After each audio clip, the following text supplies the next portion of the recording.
welcome or welcome back to another vlog. So for today's video, as you can see in the title below, I'm going to be unboxing an oven in front of you guys. But before that, shout out to my Uma for being very supportive.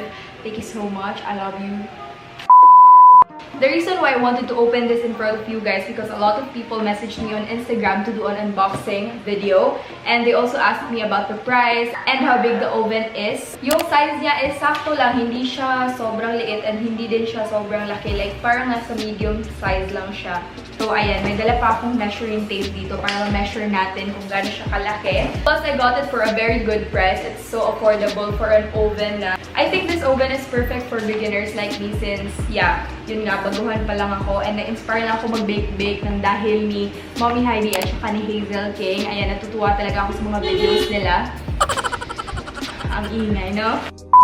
So I got this pala for 2,965 and nagpa-poll ako sa Instagram kung alin yung mas maganda, if yung Eureka na oven or yung Tough Mama. Pero wala akong minention na price and yung nanalo ay yung Eureka, obviously.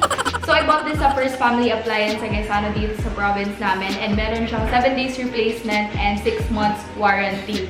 And fun fact lang, last stock na pala tong oven na to sa store and tatlo pa kaming nag-aagaw sa oven na to. Pero ako yung nauna, so technically. Okay, so if you want to see how it looks like, then just keep on watching.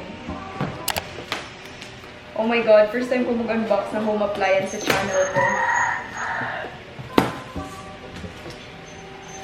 Actually, nakita ko na to sa store.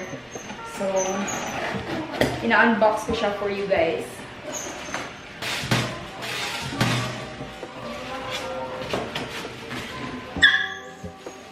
I think mabigat siya. I need help. Wait.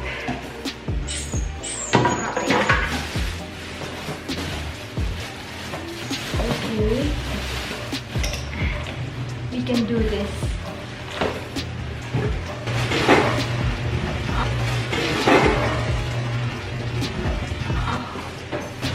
Oh my god, struggle is real.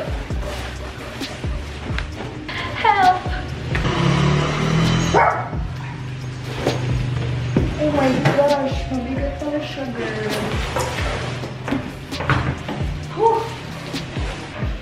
By the way, disclaimer lang, nung binili ko pala to guys is pumunta ako sa grocery first para bumili ng mga supplies namin and then pumunta ako saglit ng home appliances.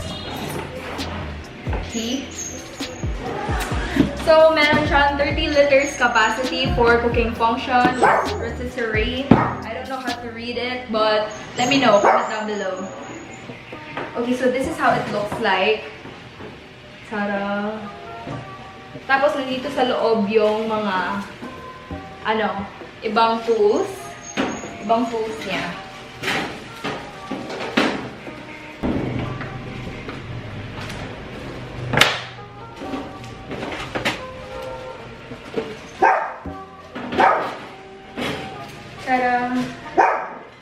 So, what is this? Wait lang. Babasahin ko muna yung manual. Ito yung parang griller. This is for the chicken, I believe. I think. Okay, be careful. Okay, so this is the tray.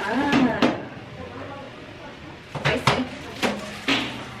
Let's read the manual first. Instruction, manual, toaster, oven.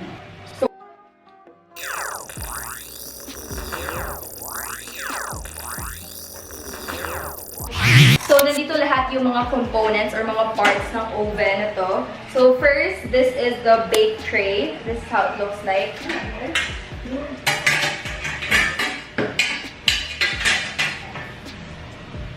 Then, this is the tray handle. So, it works like this. Excited ako. This is the rotisserie handle. I don't know if I'm saying that word right, but correct me if I'm wrong. Next is, this one is for the rotisserie. Oh my gosh, I don't like this word. Wait, let's switch it up. Huh? Rotisserie. Rotisserie. Okay, take 2. Okay, so this one is rotisserie handle, then this one is the rotisserie. Okay, perfect. And then last but not least is Oh, this one is the wire rack. So the first one is the temperature control knob. Then this is the function control knob and timer. Okay, so yung mga sinasabi ko lang is yung mga important parts ng oven. Okay. Okay, nakat pala siya. So, pagpasensyahan nyo na kasi first time ko kasing magka-oven and I don't know what to do and I don't know how to use it. So, this manual is very useful for me talaga. So, I think I'm gonna start baking tomorrow. But don't worry kasi magpe-film naman ako on my first time of using it. So, yes, basically that's it for our unboxing. Oh, I forgot to measure! Okay, so time to measure the oven. So, may measuring pa talaga ako dito, no? Okay, so, so the width is 19 and a half. Tapos, 13 and a half. So, width is 19 and a half. Tapos, yung height niya is 13 and a half. Yes, basically, that's it for our quick unboxing. Thank you guys so much for watching. I hope you guys liked it. And if you did, please give this video a thumbs up. Comment down below for any video requests or video suggestions. I'll see you guys next time. Don't forget to reach your dreams because the sky is the limit. Bye! It could be weird, but I think I'm into it. You know I'm one for the overly passionate. I like you and I loved him. We could all be the best kind of friends.